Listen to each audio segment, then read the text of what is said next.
வாழ்க்கையில ஒரு பெரிய பொய் இருக்கு. அது என்ன தெரியுமா? நல்லவங்களா இருந்தா எல்லாருக்கும் நம்மள பிடிக்கும், அன்பா இருந்தா யாரும் நம்மள விட்டு போக மாட்டாங்க. இதை விட ஒரு கேவலமான பொய் வேற எதுவுமே இல்ல. இத நம்பி ஏமாந்தவங்க தான் இன்னைக்கு நடுத்தெருவுல கண்ணீரோட நிக்கிறாங்க. உங்களை ஒருத்தங்க தூக்கி எரிஞ்சிட்டு போயிட்டாங்க, ஆனா அவங்க மட்டும் ஜாலியா இருக்காங்க. இத பார்க்கிறப்போ உங்களுக்கு மண்டைக்குள்ள ஒரு கேள்வி வருது இல்ல, நான் என்ன தப்பு பண்ணேன், ஏன் எனக்கு மட்டும் இந்த நிலைமை? உண்மையை சொல்லட்டுமா, நீங்க பண்ண தப்பு ஒன்னே ஒண்ணுதான். நீங்க மனித இயல்பை புரிஞ்சுக்கல. நீங்க சினிமா படத்துல வர்ற மாதிரி தியாகியா இருக்க ட்ரை பண்றீங்க, ஆனா உலகம் அப்படி இயங்கல.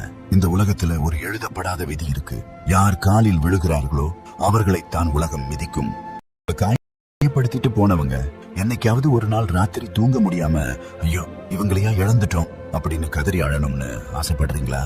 அப்போ இந்த வீடியோவை ஒரு நிமிஷம் கூட ஓட்டாம பாருங்க. ஏன்னா இதுல நான் சொல்ல போற விஷயங்கள் உங்க வாழ்க்கையை தலைகீழா மாத்த போகுது. இதுல ஒரு ஆபத்தும் இருக்கு. இத பாதியில நிறுத்திட்டு போனீங்கன்னா நீங்க கடைசி வரைக்கும் ஏமாளியாவே இருக்க வேண்டியதுதான். முடிவு உங்க கையில. என் உயிரின் உயிரான உடன்பிறவா சொந்தங்களே, இது உங்கள் லைஃப். உங்களை சுத்தி நடக்கிற விஷயங்களை நல்லா கவனிச்சு பாருங்க. சில பேர் இருப்பாங்க, அவங்க யாரையும் மதிக்க மாட்டாங்க, ஆனா அவங்க பின்னாடிதான் ஊரே சுத்தும். சில பேர் ரொம்ப நல்லவங்களா இருப்பாங்க, ஆனா அவங்கள யாரும் கண்டுக்கவே மாட்டாங்க. ஏன் இந்த முரண்பாடு? ஏன்னா இங்க மரியாதைங்கிறது அன்புக்கு கிடைக்காது, அதிகாரத்துக்கு தான் கிடைக்கும். உங்களை விட்டு போனவங்க உங்க அன்பை பார்த்து பயப்படல, உங்க பலவீனத்தை பார்த்து சலிச்சு போயிட்டாங்க. அவங்கள வருத்தப்பட வைக்கிறதுக்கு அவங்க காலில் விழுந்து கெஞ்ச தேவையில்லை. பாம்பு விஷம் இல்லாததா இருந்தாலும் சீர வேண்டிய இடத்துல சீரணும், இல்லனா ஊரே அந்த பாம்பை அடிச்சு கொன்னுடும். இப்போ நான் சொல்ல போற இந்த 8 விஷயங்களை உங்க மனசுல ஆழமா பதிய வச்சுக்கோங்க. இத மட்டும் நீங்க கடைபிடிச்சீங்கன்னா உங்களை வேணாம்னு போனவங்க உங்க நிழலை தேடி வருவாங்க. முதல் விஷயம், பாசப்பிணியில சிக்கி மானத்தை இழக்காதீங்க. Don't accelerate reconciliation out of neediness. சொந்தங்களே, இதுதான் இருக்கிறதுலயே பெரிய பொறி. அவங்க உங்களை திட்டிட்டு சண்டை போட்டுட்டு போன உடனே உங்க உடம்புல ஒரு மாற்றம் நடக்கும். கவனிச்சிருக்கீங்களா? நெஞ்சு படபடக்கும், வேர்க்கும், கை கால் எல்லாம் உதறும். ராத்திரி படுத்தா தூக்கம் வராது. அந்த போனை எடுத்து பாத்துக்கிட்டே இருப்பீங்க. ஆன்லைன்ல இருக்காங்களா, ஸ்டேட்டஸ் போட்டிருக்காங்களா, ஒரு பைத்தியக்கார தனமான தேடல் இருக்கும். இதுக்கு பேர் அன்பு இல்ல, இதுக்கு பேர் பயம், தனிமை பயம். அந்த பயத்துல நீங்க என்ன பண்ணுவீங்க? அவங்க மேல தப்பே இருந்தாலும் பரவாயில்ல நான் இறங்கி போறேன்னு மெசேஜ் பண்ணுவீங்க. சாரி நான் தான் தப்பு பண்ணிட்டேன், பேசாம இருக்காதுன்னு கெஞ்சுவீங்க. இங்கதான் நீங்க முதல் கோணல் பண்றீங்க. யாரு எச்சில் இலைய நக்குவா? நீங்க அந்த தனிமையை தாங்க முடியாம அவங்க கிட்ட ஓடுறப்போ அவங்க உங்களை எப்படி பாக்குறாங்க தெரியுமா? ஒரு பிச்சைக்காரனா பாக்குறாங்க. இவன் எங்க போக போறான், எவ்வளவு அசிங்கப்படுத்தினாலும் நாய் மாதிரி திரும்ப வந்துடுவான் அப்படின்னு அவங்களுக்கு ஒரு தைரியம் வந்துடும். நீங்க எப்போ உங்க சுயமரியாதையை விட்டுட்டு அவங்க கிட்ட போறீங்களோ அப்பவே அவங்க உங்களை மதிக்கிறத நிறுத்திடுவாங்க. அவங்க பண்ண தப்புக்கு அவங்க மன்னிப்பு கேட்கல, அவங்க மாறல. சும்மா உங்க பயத்தை போக்குறதுக்காக நீங்க அவங்கள திரும்ப கூப்பிடுறீங்க. இது ஒரு தற்காலிகமான நிம்மதிதான். ஆனா இதோட விளைவு என்ன தெரியுமா? இன்னும் கொஞ்ச நாள்ல அவங்க உங்களை இன்னும் மோசமா காயப்படுத்துவாங்க. ஏன்னா மனித மனம் விசித்திரமானது. நமக்கு எது ஈஸியா கிடைக்குதோ அதை நாம மதிக்க மாட்டோம். கஷ்டப்பட்டு உழைச்சு வாங்கின காசுக்கும் ரோட்ல கிடைச்ச காசுக்கும் வித்தியாசம் இருக்கு இல்லையா? நீங்க ரோட்ல கிடைக்கிற காசு மாதிரி ஆகிடாதீங்க. அந்த தனிமையை அனுபவிங்க. வலிக்குதா, வலிக்கட்டும். அழுகை வருதா, அழுங்க. ஆனா அந்த பூனை தொடாதீங்க. எப்போ நீங்க அவங்க இல்லாமலும் சந்தோஷமா இருக்க கத்துக்கிறீங்களோ அப்போதான் அவங்களுக்கு பயம் வரும். என்னடா இவன் நம்ம இவ்வளவு கஷ்டப்படுத்தியும் அசாம இருக்கானே அவங்க யோசிக்க ஆரம்பிப்பாங்க. உங்க இல்லாத இடம் தான் அவங்களுக்கு உங்க அருமையை புரிய வைக்கும். 2வது விஷயம், போலி வேஷம் போட்டு ஊரை ஏமாத்தாதீங்க. Don't try to show your value. நம்ம ஆளுங்க பண்ற பெரிய காமெடி இதுதான். காதல் தோல்வியோ பிரிவோ வந்த உடனே சமூக வலைத்தளங்கள்ல ஒரு நாடகம் ஆரம்பமாகும். புது சட்டை போட்டு போட்டோ போடுறது, சோகமா பாட்டு போடுறது, இல்லனா ஓவரா ஜாலியா இருக்கிற மாதிரி ஃபீலிங் ஹாப்பி வித் ஃப்ரெண்ட்ஸ்னு ஸ்டேட்டஸ் போடுறது. உண்மையா சொல்லுங்க சொந்தங்களே, நீங்க நிஜமாவே சந்தோஷமா இருக்கீங்களா? இல்ல அவங்க பார்க்கணும்னு தானே இதெல்லாம் பண்றீங்க. குடம் தழும்பாது, குறைகுடம் கூத்தாடும். தங்கம் என்னைக்கும் நான் தங்கம் நான் தங்கம்னு கத்தி சொல்லாது, ஆனா தகரம் தான் சத்தம் போடும். நீங்க இப்படி ஓவரா சீன் போட்டா உங்களை விட்டு போனவங்க ஈஸியா கண்டுபிடிச்சிடுவாங்க. இவன் நடிக்கிறான்டா, உள்ளுக்குள்ள அழுதுட்டு வெளியே சிரிக்கிற மாதிரி சீன் போடுறான்னு அவங்க உங்களை பார்த்து கேலிதான் பண்ணுவாங்க. இது அவங்க மேல உங்களுக்கு இருக்கிற இயக்கத்தை தான் காட்டுதே தவிர உங்க மதிப்பை கூட்டாது. நீங்க என்ன கடைசரக்கா? என்னை வாங்கிக்கோங்க, நான் நல்லவன், நான் அழகானவன் கூவி கூவி விக்கிறதுக்கு உங்க மதிப்புங்கிறது நீங்க போடுற போட்டோவில் இல்ல, அது உங்க நடத்தையில இருக்கு.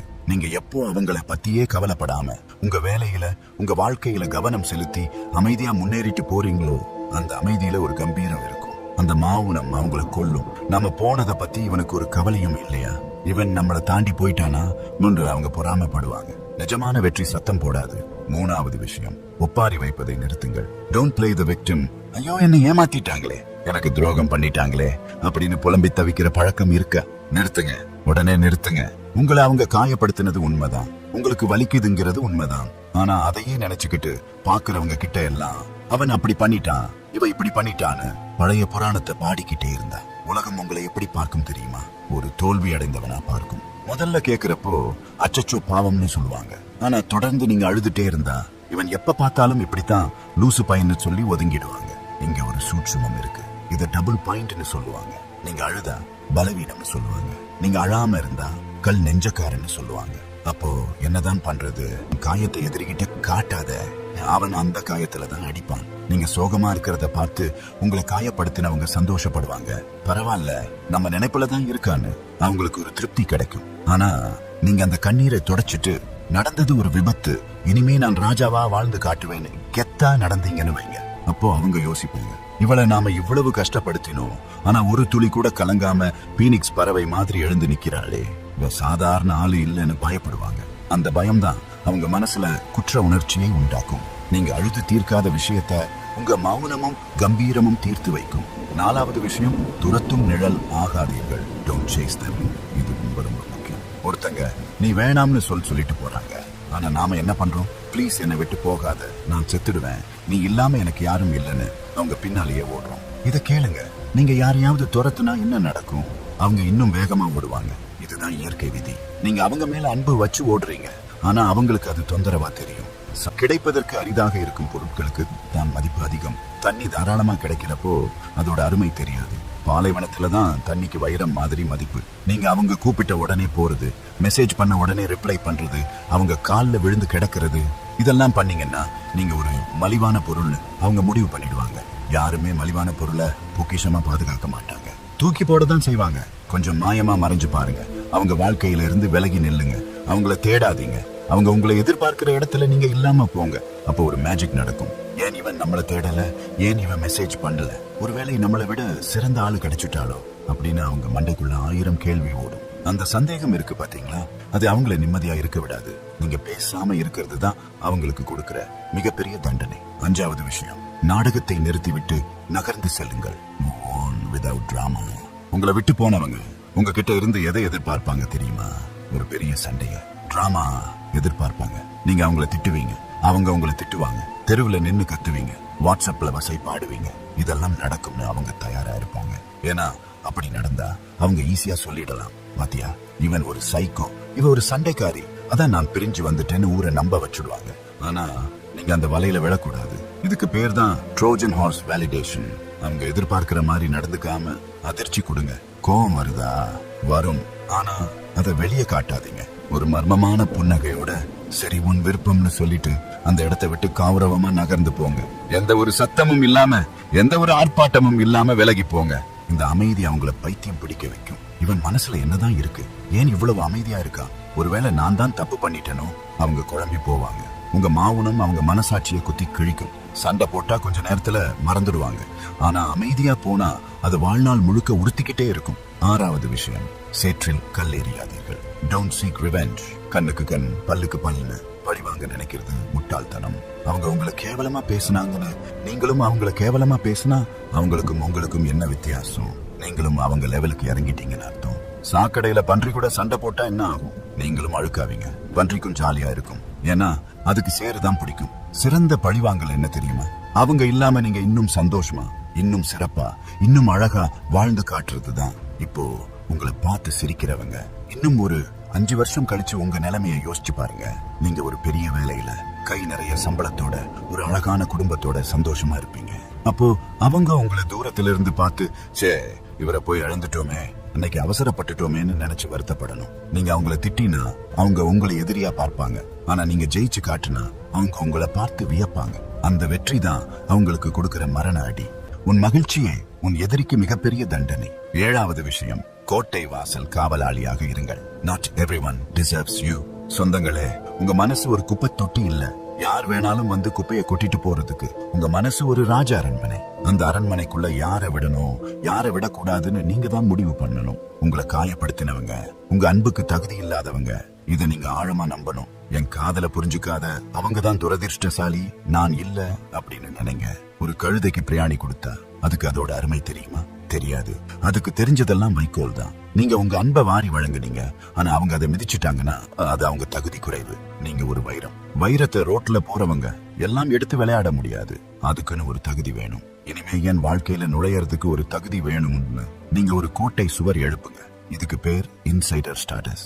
எப்போ நீங்க உங்களை மதிக்க ஆரம்பிக்கிறீங்களோ அப்ப உலகம் உங்களை மதிக்கும். இவன் சாதாரண ஆள் இல்ல, இவனை நெருங்கிறது கஷ்டம்னு அவங்க நினைக்கும் போதுதான் உங்க மதிப்பு கூடும். 8வது விஷயம், உடைந்த தட்டை ஒட்ட வைக்காதீர்கள். Don't accept empty apologies. கடைசியா ரொம்ப முக்கியமான ஒரு விஷயம் கவனிங்க. நீங்க மேல சொன்ன எல்லாத்தையும் கரெக்டா செஞ்சீங்கன்னா கண்டிப்பா ஒரு நாள் அவங்க திரும்பி வருவாங்க. இது உறுதி. வந்து நிப்பாங்க, கண்ணை கசக்குவாங்க. சாரிப்பா, தெரியாம பண்ணிட்டேன், கோபத்துல பேசிட்டேன், இனிமே இப்படி பண்ண மாட்டேன்னு பழைய டைலாக்க விடுவாங்க. அப்போ நீங்க என்ன பண்ணுவீங்க? பழைய பாசத்துல உருகி போய் பரவாயில்லவான்னு ஏத்துக்குவீங்களா? அப்படி செஞ்சீங்கன்னா நீங்க மறுபடியும் அதே குழிக்குள்ள விழ போறீங்கன்னு அர்த்தம். வாயால சொல்ற சாரிக்கு எந்த மதிப்பும் இல்ல. அவங்க நடத்தையில மாற்றம் இருக்கான்னு பாருங்க.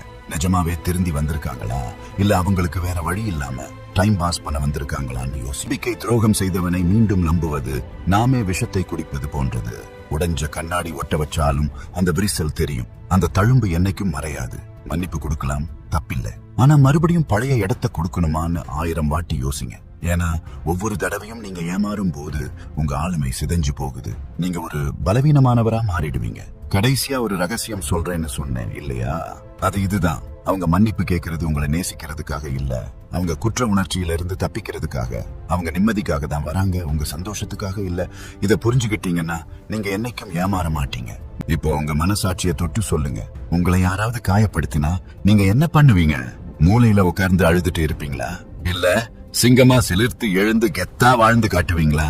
உங்க முடிவு என்னன்னு எனக்கு தெரியணும். கமெண்ட்ல சும்மா தீயா இருக்கணும். நான் என் மதிப்பை உணர்வேன் அப்படின்னு கமெண்ட் பண்ணுங்க. எத்தனை பேர் சுயமரியாதையோட இருக்கீங்கன்னு நான் பார்க்கணும். உங்க ஒவ்வொரு கமெண்ட்டும் நீங்க எடுத்த புது அவதாரத்தோட அடையாளம். அடுத்த வீடியோல இதை விட ஒரு பயங்கரமான உளவியல் ரகசியத்தோட உங்களை சந்திக்கிறேன். அது வரைக்கும் யோசிங்க, திட்டமிடுங்க, ஜெயிச்சுட்டே இருங்க.